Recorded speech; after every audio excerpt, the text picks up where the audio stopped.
Kami rindu lawatan-Mu terus ada atas hidup kami Tuhan. Dan biarlah puji-pujian ini keluar dari hati kami Tuhan. Untuk kami jemaat-Mu semua yang hadir di sini Tuhan. Benar-benar rindu akan firman-Mu. Benar-benar rindu akan kehadiran-Mu Tuhan. Karena kehadiran-Mu itu yang bisa mengubah hidup kami Tuhan. Seperti yang Engkau kehendaki, jadilah Engkau sempurna karena Bapa-Mu di surga adalah sempurna adanya. Dan biarlah setiap firman-Mu yang kami dengar Tuhan hidup dan tumbuh di dalam hati kami. Dan itu membuat hidup kami dari hari ke hari diubahkan. Terus menuju kepada kesempurnaan yang Kau kehendaki. Terima kasih Bapa, buka telinga kami untuk kami mendengar. Dan buka hati kami Tuhan untuk kami menerima akan firman-Mu. Kami percaya firman-Mu berkuasa atas kami. Di dalam nama Tuhan Yesus. Amin. Shalom. Silakan duduk.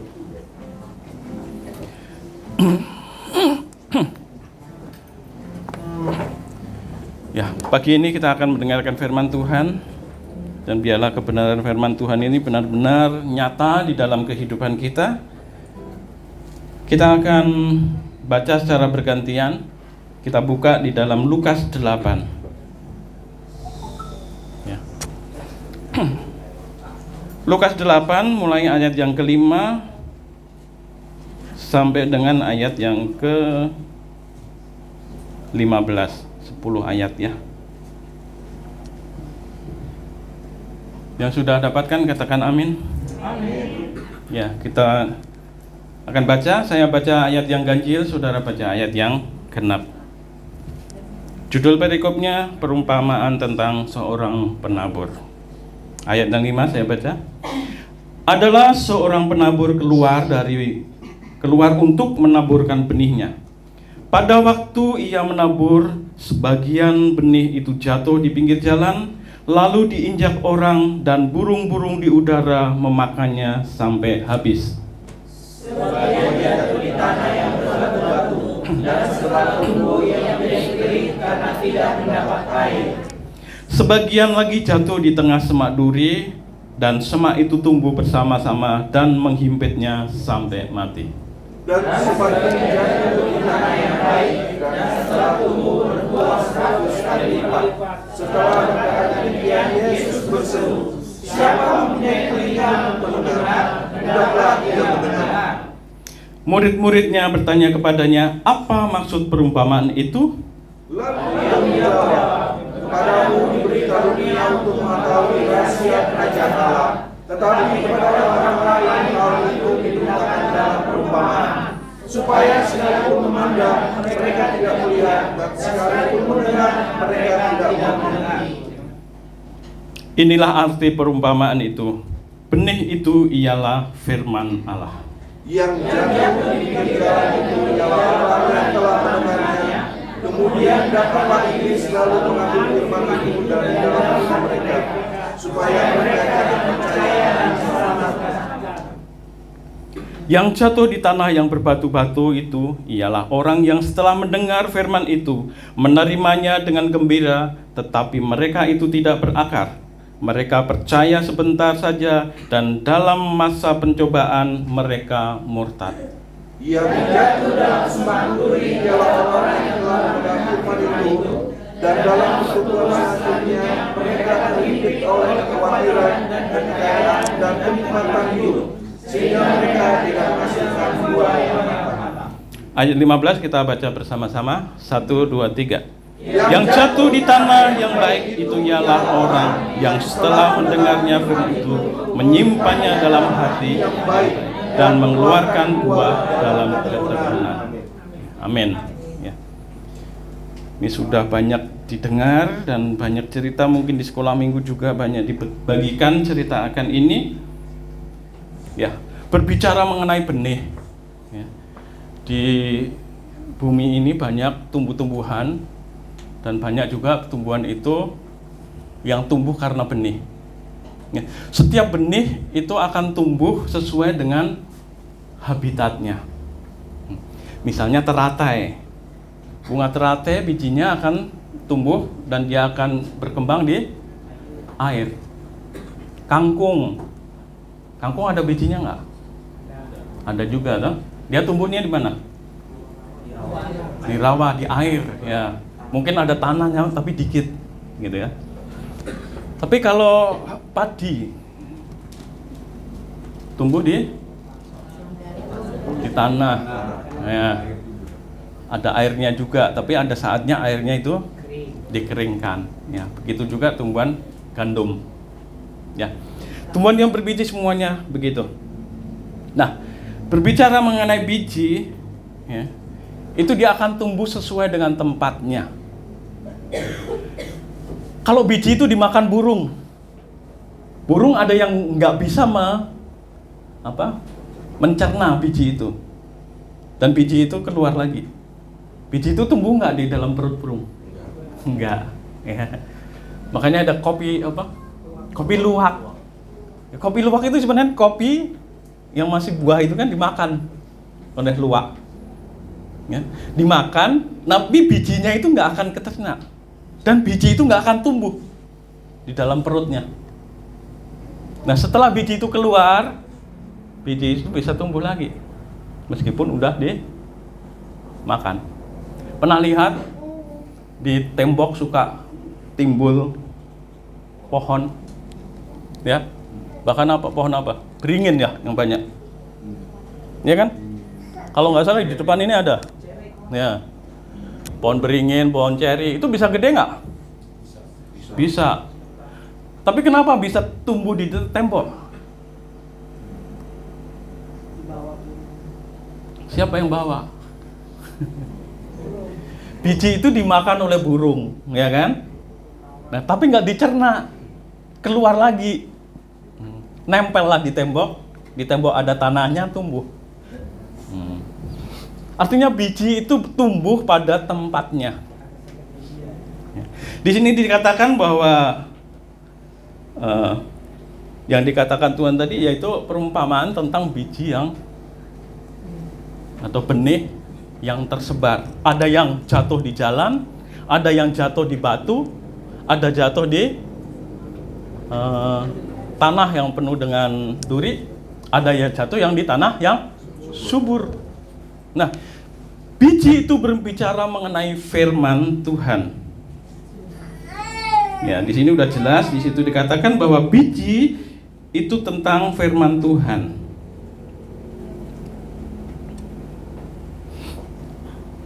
Biji tumbuh sesuai dengan tempatnya tadi. Hati itu berbicara mengenai media yang bisa membuat biji itu tumbuh. Kita buka di di Yohanes 1 ayat 1 coba.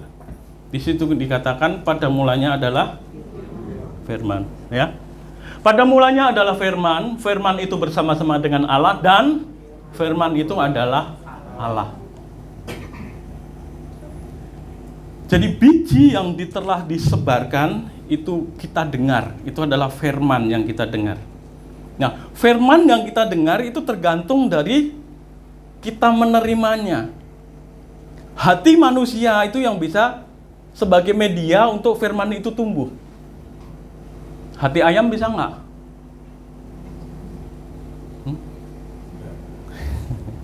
Binatang bisa denger nggak? Dengar kan? Ayam dengar nggak? Dengar. Kalau ayam diberitain firman bisa tumbuh nggak? Enggak. Firman hanya tumbuh di dalam hati manusia. Tapi hati yang seperti apa? Gitu. Tadi digambarkan seperti disebar di jalan. Nggak ada yang tumbuh. Ya, dimakan oleh burung-burung. Ada yang jatuh di batu, tumbuh karena ada tanah sedikit, tetapi sebentar layu. Itu hati. Jadi setiap hati, ya, kenapa orang percaya berbeda-beda? Ya. Ada orang yang baru bertobat, mengalami Tuhan, dan tahu-tahu perubahannya dahsyat. Seperti siapa? Paulus. Ya. Perubahannya cepat banget. Tapi ada orang yang lahir dari kecil, bahkan di dalam kandungan udah Kristen, ya. Tapi nggak berubah-berubah. Ya, nggak berubah-berubah.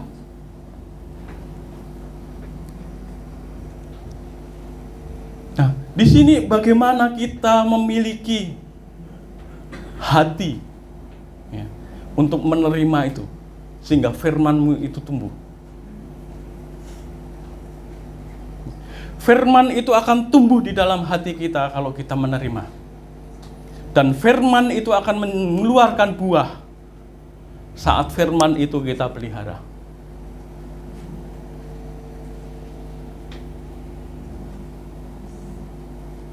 Ya. Jadi firman atau benih itu sebenarnya dia itu akan muncul atau ada pada setiap orang yang percaya, atau disebut lahir baru. Saya percaya semua udah lahir baru, benar? Amin. Ada yang belum lahir baru? Berarti firman itu udah ada. Amin. Mau firman itu bertumbuh? Ya. Firman itu harus bertumbuh. Karena dikatakan firman itu adalah Allah itu. Jadi yang mengubah hidup kita sehingga kita bisa berbuat baik, sehingga karakter kita bisa berubah, itu karena firman. Karena Allah yang hidup dalam hidup kita. Bukannya kita suka menyanyikan lagu, ku mau seperti-Mu Yesus. Benar? Terus apa? Disempurnakan selalu. Terus dalam segenap jalanku, apa? Memuliakan nama-Mu. Sudahkah kita memuliakan nama Tuhan di dalam setiap jalan kita?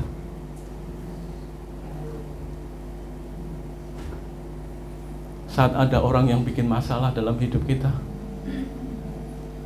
apa reaksi yang muncul dalam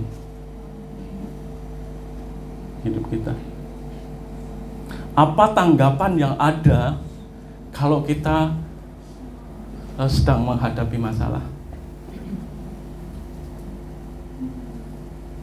Apa kita marah? Apakah kita bersyukur?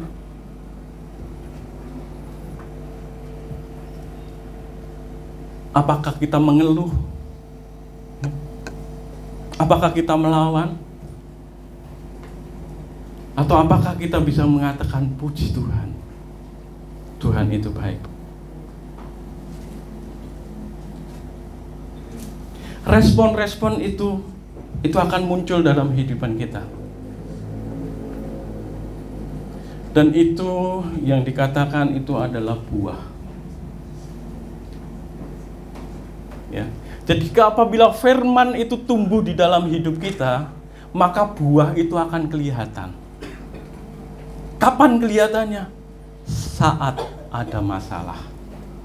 Saat ada tekanan. Ya.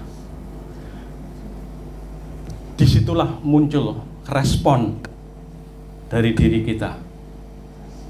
Itu yang membuktikan bahwa firman itu ada dalam hidup kita dan bertumbuh, atau firman itu ada dalam hidup kita dan mati. Program di gereja ini sangat bagus, yaitu apa? Membaca Alkitab setiap hari. Firman. Saudara percaya bahwa yang ditulis di Alkitab ini adalah firman Tuhan? Amin. Tadi dikatakan bahwa firman itu adalah benih. Firman itu adalah Allah itu sendiri. Berarti firman itu hidup. Benar? Percaya bahwa firman itu hidup? Nah, hidupnya di mana? Gitu. Jangan melihat firman itu hidup di kehidupan orang lain. Tapi firman itu harus hidup di dalam hati kita. Kita sama-sama orang percaya. Kalau di dalam perjanjian lama, kehidupan seseorang, Tuhan berbicara hanya kepada orang yang dipilih, yaitu kepada nabi-nabinya, kepada rasul-rasulnya. Tetapi setelah Tuhan Yesus datang, Tuhan Yesus lahir, maka firman itu telah menjadi manusia. Dan Tuhan katakan, barang siapa percaya kepadaku, ya, dia akan diselamatkan. Jika aku di dalam kamu dan kamu di dalam aku, kata Tuhan, maka apa yang kamu minta, maka Bapa akan memberikan. Amin. Nah, itu harus tumbuh di dalam hidup kita. Itu harus nyata di dalam kehidupan kita sebagai orang yang percaya. Membaca Alkitab bagus, ya. Dan itu harus, ya. Tetapi nggak cukup untuk dibaca. Tapi firman itu harus hidup dalam hidup kita. Di dalam Yosua 1 ayat 8, coba dibaca.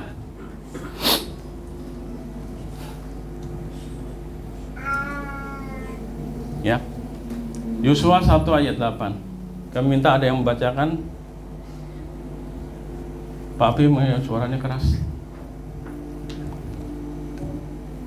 Yosua 1 ayat 8. Yosua 1 ayat 8. Demikian firman Tuhan. Janganlah engkau lupa memperkatakan kitab Taurat ini, tetapi renungkanlah itu siang dan malam. Renungkanlah itu siang dan supaya engkau bertindak hati-hati sesuai dengan segala yang tertulis di dalamnya. Sebab dengan demikian perjalananmu akan berhasil dan engkau akan beruntung. Nah, amin. Ini harus terjadi di dalam hidup kita, yaitu renungkanlah firman itu siang dan malam. Jadi membaca firman, baca Alkitab jangan sekedar dibaca. Ya kalau mungkin bacanya satu pasal, maksud kita bisa semua, ya enggak? Ya, pasti ada satu atau dua ayat yang nyantol dari hati kita. Apa itu? Renungkan. Besok lagi baca satu pasal, pasti ada sesuatu yang kita dapat. Renungkan, ya. Itu renungkan siang dan malam supaya apa? Kita bertindak hati-hati, ya, sesuai yang segala yang tertulis di dalamnya.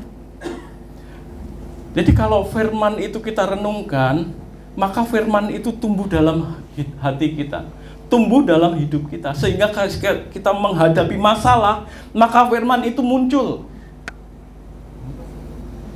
Ya, firman itu muncul. Sebagai contoh, ada firman yang mengatakan, bersyukurlah dalam segala hal. Kalau bersyukur dalam segala hal, itu bersyukurnya kalau sedang enak atau sedang banyak duit. Kan orang bersyukur kalau sedang banyak duit, ya kan? Lagi naik pangkat, nah, bersyukur ada syukuran di rumah, gitu, undang-undang gitu. Tapi kalau lagi ada masalah, ada nggak yang undang bersyukur? Amin. Amin, ya. Ya. Jadi bersyukur dalam segala hal. Misalnya, kita keluar dari ibadah, kemudian tadi ada masalah. Apakah kita bisa mengucap syukur? Atau kita, wih, dasar orang kayak gini, gitu. Atau kita tonjok dulu. Nah, hal-hal seperti itu harus terjadi dalam hidup kita. Jadi kalau firman Tuhan katakan bersyukurlah dalam segala hal, kalau kita renungkan, maka saat terjadi masalah kita bisa katakan haleluya, puji Tuhan. Kenapa bisa mengatakan begitu? Karena kita tahu bahwa segala sesuatu yang terjadi atas hidup kita itu bukan suatu kebetulan. Ya, tapi itu suatu didikan. Mungkin Tuhan sedang berbicara. Ya. Tuhan sedang menegur kita melalui masalah. Kan banyak kita dengar khotbah-khotbah, kita dengar omongan-omongan gitu kan, bahwa Tuhan kadang-kadang nggak menjawab doa kita. Kalau saya punya pendapat gini, bukan Tuhan nggak menjawab doa kita, tetapi kita yang nggak mendengar jawaban Tuhan. Ya, seringkali memang kita yang nggak mendengar jawaban Tuhan, bukan Tuhan nggak menjawab. Gitu. Ingat kejadian waktu di Taman Eden, Adam dan Hawa, ya, saat mereka jatuh dalam dosa, begitu Tuhan hadir, Tuhan teriak, Adam, Adam, di mana engkau? Gitu. Tapi Adam kemana?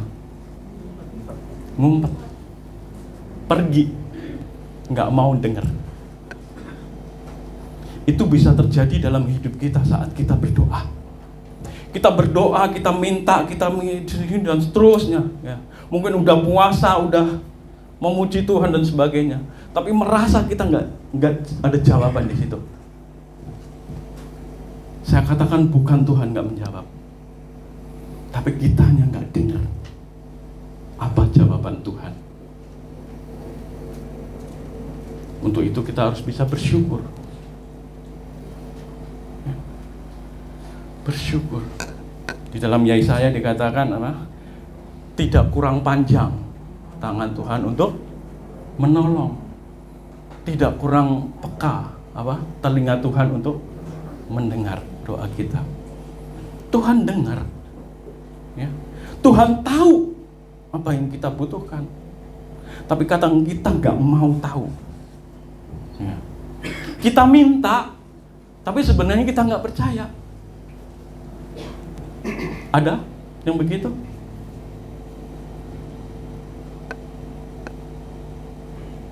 Ada yang begitu? Sudah minta, tapi sebenarnya nggak percaya. Gitu. Padahal firman Tuhan katakan apa? Jika engkau minta sesuatu kepada Tuhan, apa? Hendaklah engkau percaya seolah-olah engkau telah menerimanya. Bagaimana itu bisa terjadi dalam hidup kita? Kalau firman itu tumbuh dalam hidup kita. Kalau firman itu tumbuh di dalam hati kita, maka firman itu akan menghasilkan buah. Nah, buah itu harus terjadi. Tidak hanya kepada orang-orang yang melayani di mimbar. Tidak hanya orang-orang yang dikatakan, lah dia udah hamba Tuhan. Saya katakan bahwa semua orang yang percaya adalah hamba Tuhan. Amin. Karena firman Tuhan katakan, pergilah, jadikanlah semua bangsa muridku. Berarti semua orang yang percaya. Firman Tuhan juga katakan, barang siapa percaya kepadaku, dia akan kuberi apa? Kuasa. Untuk apa? Untuk mengusir setan. Kuasa untuk menyembuhkan, kuasa untuk membangkitkan orang mati. Apakah itu tugas-tugas yang berpredikat hamba Tuhan? Tidak. Itu tugas semua orang yang percaya. Semua orang yang percaya kepada Tuhan Yesus diberi kuasa itu. Ya. Tapi banyak enggak orang yang sudah ngakunya percaya, kemudian tiba-tiba ya, lampu ini listrik mati, pluk, gelap sekali ya kan. Kemudian ada ranting jatuh, brak. Yesus tolong. Ada yang begitu? Ada? Ketakutan? Kalau ada listrik mati? Kemudian ada penampakan itu ya Pak ya. kain putih jatuh, wih setan. Ya. Ada yang ketakutan begitu? Masih ada? Nggak ada. Nggak ada yang ngaku. Tetangga. Ya. Itu yang harus terjadi di dalam kehidupan kita. Bagaimana caranya? Firman itu harus tumbuh. Ya. Biarlah firman itu tumbuh dalam hidup kita, sehingga hidup kita terus berada di dalam kemenangan. Ya. Jadi kemenangan itu kita bisa raih saat hidup kita ada di dalam Tuhan, dan Tuhan ada di dalam hidup kita. Artinya firman yang kita dengar itu harus bertumbuh. Ya, firman yang kita dengar itu harus berbuah. Kalau firman katakan jangan engkau khawatir akan apa yang kau makan, kau minum, kau pakai, karena semua itu dicari oleh bangsa-bangsa yang tidak mengenal Allah. Tetapi carilah dahulu kerajaan Allah dan kebenarannya, maka semua itu akan diberikan kepadamu. Tapi berapa banyak orang Kristen yang masih khawatir, ya, dengar berita gini terus ya nanti begini dong, ya nanti begitu dong, ya. Beras sudah habis gimana dong, ya. Besok kita mau makan apa, gitu. Khawatir, ya. Firman juga Tuhan tidak katakan bahwa kekhawatiran itu tidak akan mengubah apa-apa dalam hidup kita, ya. Karena orang yang bimbang itu tidak mendapat apa-apa. Tapi orang yang percaya itu akan mendapat mukjizat. Orang yang percaya itu akan menerima kuasa. Orang yang percaya itu akan hidup berkemenangan.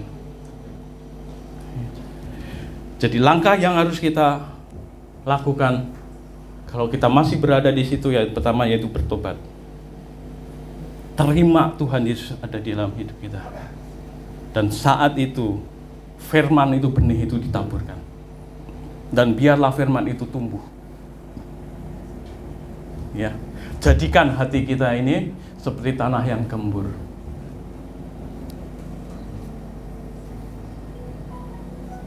Ya, jadi kalau mau memuji Tuhan pun harus serius. Ya. Apalagi mendengar firman Tuhan. Pernah baca kalau buka Alkitab yang baru itu ada tuntunan bagaimana cara membaca firman Tuhan. Ada? Yang pertama harus apa? Berdoa. Ya kan? Enggak sembarang. Supaya apa? Supaya firman yang kita dengar itu benar-benar hidup. Ya. Kalau firman itu hidup, maka kita akan melakukan. Ya. Enggak sedikit-sedikit telepon, Pak Gembala, anakku sakit, gitu. Pak Gembala, aku lagi di rumah sakit nih, gitu. Pak Gembala, anakku belum makan. Ya. Firman yang telah diberitakan setiap minggu, bahkan ada di dalam komsel, itu harus tumbuh. Saudara mempunyai wadah banyak, ya. Setiap minggu kita dengar firman Tuhan, ya. Setiap hari diajarin membaca firman Tuhan. Atau ada yang membaca firman Tuhan karena nggak bisa tidur. Masih ada? Dulu saya dengar sih, kalau saya nggak bisa tidur, saya membaca firman Tuhan, belum sampai satu pasal udah tidur katanya. Ada yang begitu? Itu sama aja hatimu seperti batu. Firman itu nggak tumbuh. Seperti jalan, firman jatuh diambil oleh burung, sehingga firman itu nggak berdampak. Ya. Kalau hati kita ini sudah lembut, hati kita ini sudah seperti tanah yang siap ditanami, menerima benih, maka saat kita membaca firman Tuhan pasti ada semangat. Amin. Ya. Baca firman Tuhan, baca Alkitab pasti ada semangat. Ya. Tapi kalau kita baca Alkitab terus ngantuk, ya, saudara harus bertobat. Ya. Kalau baca novel aja bisa sampai berjam-jam, iya kan? Apalagi yang udah umur-umur ini masih kenal yang novel apa? Koping Ho gitu ya. Sampai berjilid-jilid. Ya. Begitu udah habis, nunggu-nunggu mana ini jilid berikutnya gitu ya. Suruh cerita apa? Ya. Tapi baca Alkitab belum sampai satu pasal tidur. Nah, ini yang perlu kita koreksi. Masing-masing koreksi diri. Apakah hatiku keras? Ya. Apakah hatiku lembut? Ya. Saudara bisa nilai sendiri. Ya. Kalau engkau memiliki hati yang keras, saat ini jangan keraskan hatimu. Saat kau mendengar firman Tuhan, bertobat. Ya. Bertobat, biar firman itu tumbuh, sehingga hidup kita diubahkan. Nggak ada gunanya kita hafal ayat firman Tuhan kalau nggak bertumbuh. Ya. Karena Alkitab ini isinya firman Tuhan.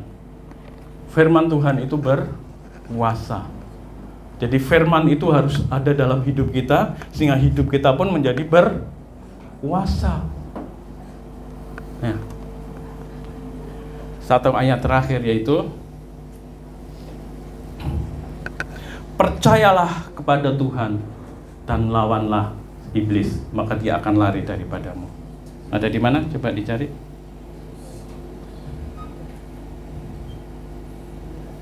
Ada yang menemukan? Percayalah pada Tuhan dan lawanlah si iblis. Ada?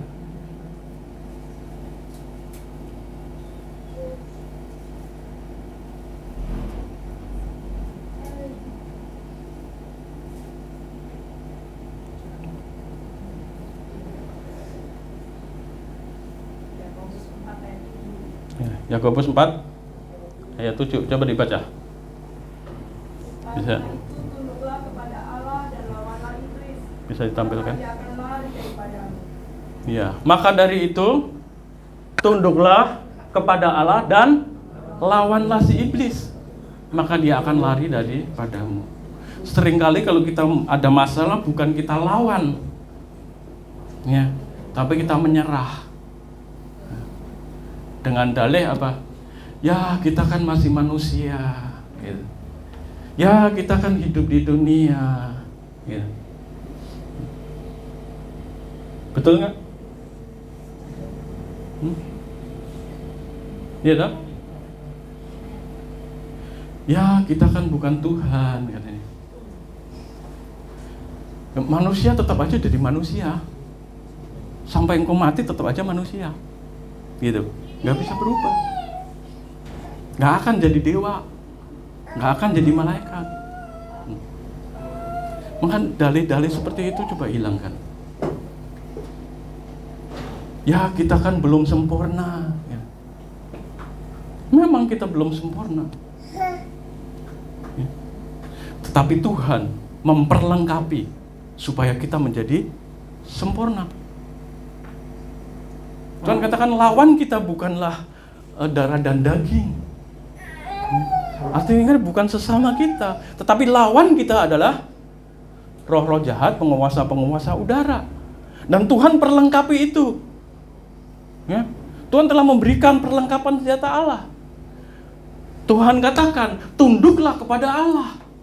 Gimana caranya? Tunduk aja kepada Allah. Dan lawan si iblis, maka dia akan lari daripadamu. Itu tugas kita. Lawan. Ya. Kedagingan-kedagingan kita lawan. Ya. Hidup-hidup ke perbuatan yang gak sesuai dengan firman Tuhan, lawan. Kalau kita belum mampu, Tuhan katakan apa? Ada ayat yang mengatakan apa? Jenis ini tidak bisa atau bisa diusir kalau dengan berpuasa dan berdoa. Jadi gimana? Berpuasa. Orang saat berpuasa, lapar, gitu kan, maka roh kita itu naik. Ya, roh kita akan menjadi semakin peka. Nah itu harus kita latih. Percaya berbuat itu harus dilatih. Seorang anak kecil nggak bisa langsung berjalan. Ya, anak kecil nggak bisa langsung berkata-kata, tapi dia setiap hari mengucapkan kata-kata. Ya. Semua pernah lihat kan anak kecil gimana? Begitu bangun apa? Wah, wah, gitu. Kalau udah bisa mama, mama, mama, papa, papa, gitu kan? Itu terus yang diucapkan itu, kan nggak bosan-bosan. Ya. Begitu bisa merangkak, dia berdiri, jatuh. Apakah dia nanti jatuh, takut gitu. Ya enggak? Enggak kan? Dia tetap besoknya berdiri lagi, lari-lari lagi, gitu. Itu sebenarnya harus terjadi dalam kehidupan kita. Kerohanian kita harus seperti itu. Kalau ada masalah, hadapi masalah itu. Ya.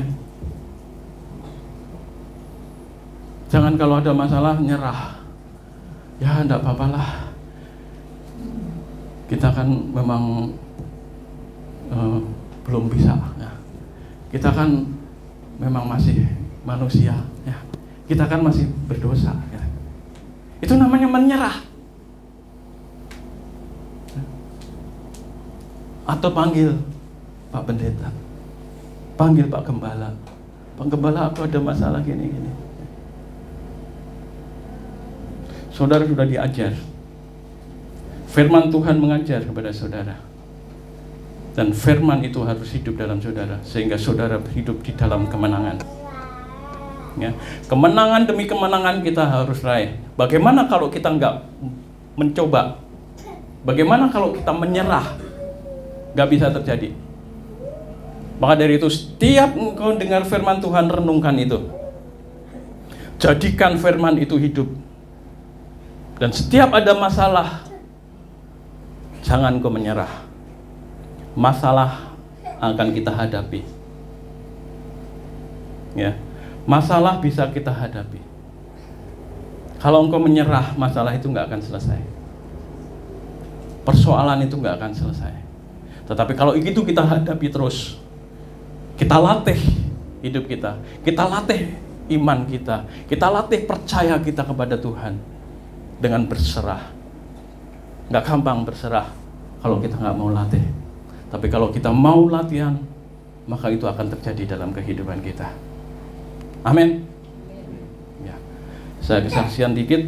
Saya sebenarnya dari kecil itu di dalam keluarga saya orang yang sering sakit. Ya, waktu kecil. Tetapi setelah saya menginjak remaja dewasa, nggak pernah lagi. Dan saya bertobat. Itu saya percaya mengenal Tuhan Yesus itu sudah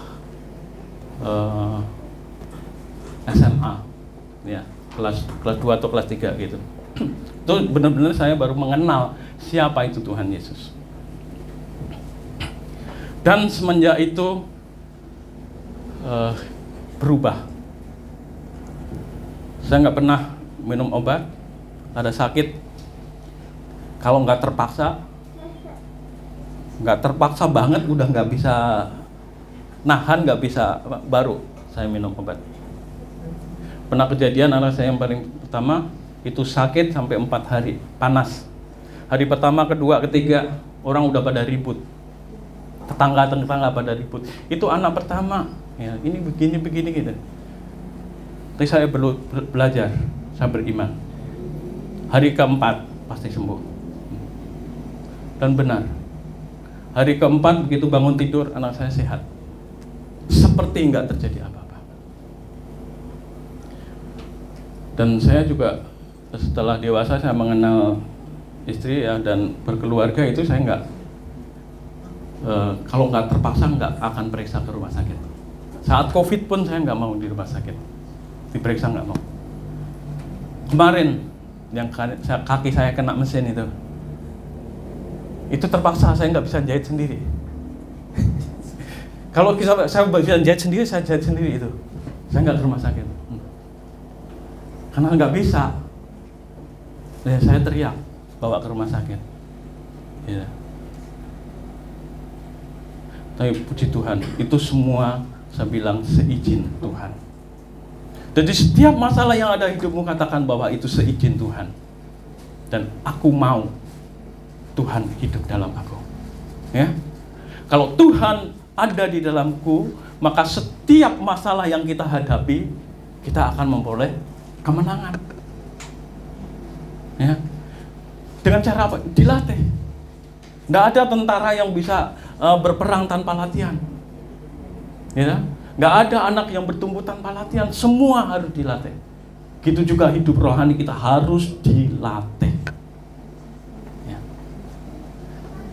Nah, itu yang harus terjadi dalam hidup kita. Ayo pemain musik.